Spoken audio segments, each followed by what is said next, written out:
للہ الحمد للہ وکفا وسلام علی عبادہ الذین اصطفیٰ اما بعد۔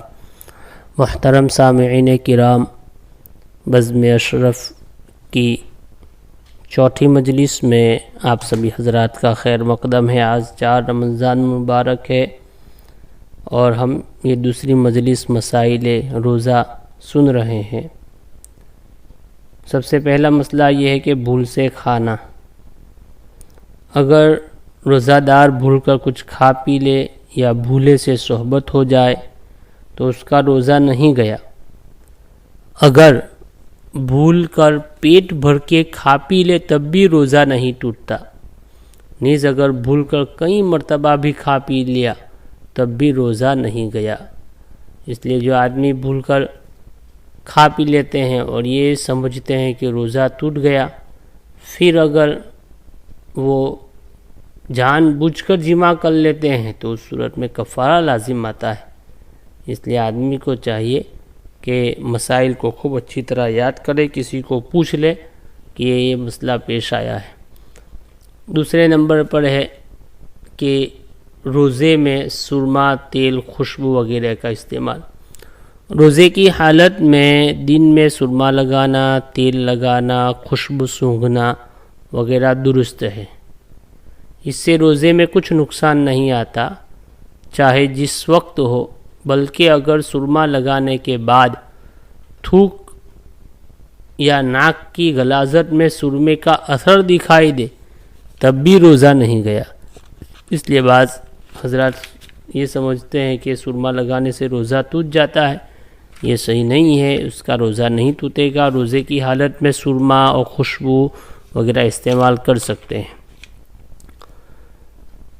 تیسرے نمبر پر یہ ہے کہ ناپاکی کی حالت میں روزہ رکھنا، یعنی سونے کی حالت میں احتلام ہو گیا، پھر بغیر غسل کیے ہوئے روزہ رکھ لیا تو اس سے روزہ فاسد نہیں ہوگا۔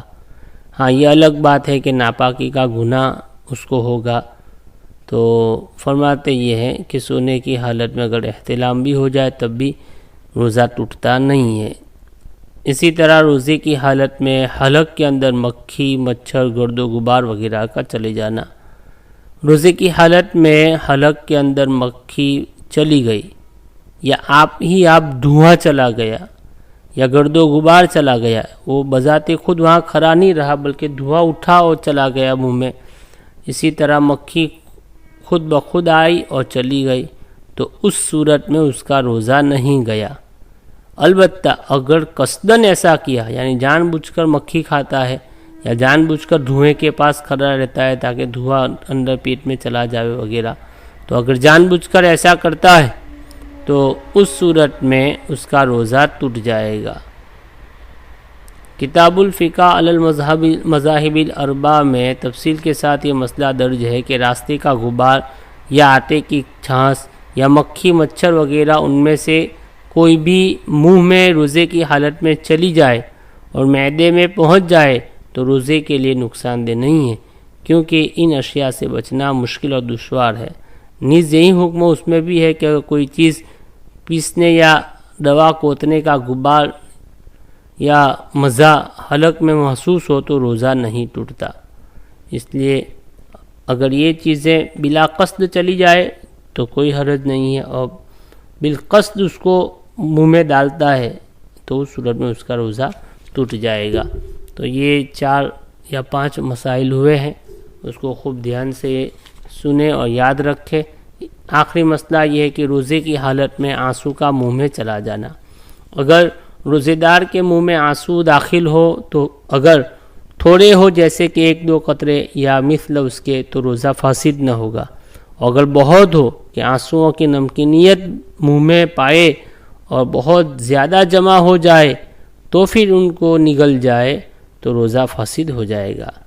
اسی طرح چہرے کا پسینہ روزے دار کے منہ میں داخل ہو تو یہی حکم ہے، یعنی اس کا یاد رکھے کہ 1-2 قطرے ہو تو کوئی حرج نہیں ہے، لیکن بہت سارے آنسوؤں کی لڑی بندی ہوئی ہے، اوپر سے آنسو بہہ بہہ کے منہ میں چلے جاتے ہیں اور وہ حلق کے نیچے سے اتر جاتا ہے تو اس صورت میں روزہ ٹوٹ جائے گا۔ اور اگر 1-2 قطرے ہیں تو روزہ نہیں ٹوٹے گا۔